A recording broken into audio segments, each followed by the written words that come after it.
So I've recently been invited to play the already released action horror shooter called Witchfire, not just to take a look at some new features here and there, but to take a look at its biggest update ever called Webgraved, which completely revamps the game in a whole new way, literally. Before playing, I thought this was just gonna be something small and not worth playing hours on end, but turns out it's the biggest thing the dev team has ever done, and it shows. I landed in Webgrave knowing Witchfire would change, but nothing prepared me for how fresh and alive it felt.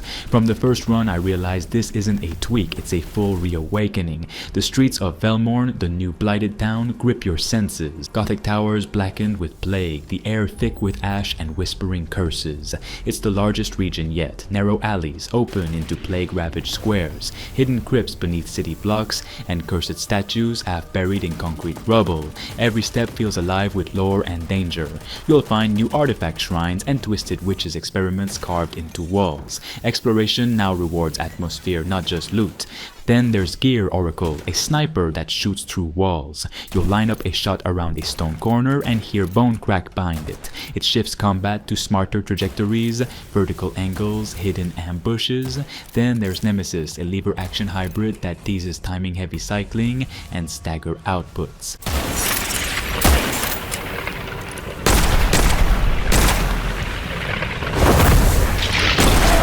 The devs say there may be more weapons before launch, and each is meant to carve its own identity, not just fill numbers on a menu. Under the hood, Stats 2.0 drops the old numbers and introduces 6 attributes: Flesh, Blood, Mind, Witchery, Arsenal, Faith, each tailored to a distinct archetype. Want brutal melee regen and health? Focus Flesh and Blood. Zealots who buff spells with Faith and Witchery, Sharpshooters with Arsenal plus Blood.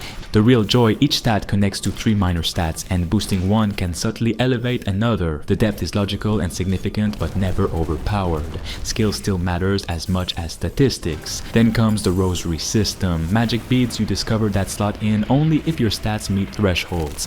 Think Bloodborne's Carol runes, but more flexible. A bead might grant bonus reload speed or elemental effect if your Witchery hits 20 and Fate 15. You have only a few slots, so you deliberately shape builds. Want quick dash melee? Slot a Flesh Blood bead combo. Want spellburst caster? Faith Mind beads shift playstyle. It's customization with intention, not clutter. Combat loops feel sharper now. Dash. Weave to enemy patterns, use Oracle to clear a flank, blast a Spectral Witch with Flame Cone powered by Witchery, then dash out from melee bites. The core feels intact but dramatically fresher. Meanwhile, the new foes wander Velmorn streets. Meet the Executioner, towering, cleaving, lumbering through smoke, despising ranged prey. Plague-infested hounds burst into vermin, darting in packs. Every encounter demands quick adaptation. Swap weapons mid-run, dash past exploding hostiles, cast spells to stagger or freeze. These types didn't exist before Webgrave. Behind the scenes is Workshop 2.0 Reborn. Gone is the random research roulette. Instead, you unlock research categories, then choose specific projects. Long-range rifle upgrades, elemental spell variants, even stat-boosting talismans. You decide what to spend resource time on. While your grinding runs, your project completes. Then you wield your new gear like a hunter armed for a specific challenge. This design transforms research from busy work to strategy, and each unlock feels earned. Difficulty also evolved via Gnosis, 2 new tiers arriving in Webgrave. The new top-level difficulty hits harder and rewards more. Rarer loot, secret areas, higher risk gameplay. But it's not just enemy toughness, it's new map threats, hidden events, environmental hazards, and unique loot only unlocked by higher Gnosis. Veteran players find challenge again, newcomers step carefully. Combine these systems interlock. You pick a build, stats, equip beads, choose research, select weapons, pick difficulty, and your loadout resonates with purpose. Progression feels meaningful, combat feels modular and responsive. Exploration feels lore-rich, Webgrave layers thematic cohesion over all systems.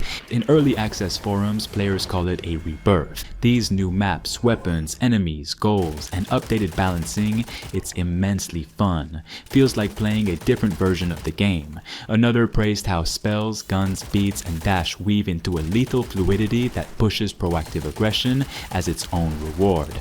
My own playtime confirms this. One run I sprinted into Velmorn, switching from Frostbite long rifle to Oracle mid-run when enemies hid behind barriers. I slotted beats early to enable bonus reload after a Blood Arsenal threshold, and it changed how I played. Gnosis 7 can be punishingly hard in the same region, but the devs shipped a free respec item, expecting players to experiment and adjust builds, no punishing grind loss. In short, Webgrave doesn't just add content, it restructures. It brings Velmorn new weapons, new enemies, strategic systems, and progression all in concert. You feel powerful not because numbers climb, but because the systems make sense, builds feel intentional, and each run reveals something new. If you paused Witchfire before due to shallow progression or stale loops, Webgrave changes everything. Veterans return and feel challenged. Newcomers dive into systems that respect player agency.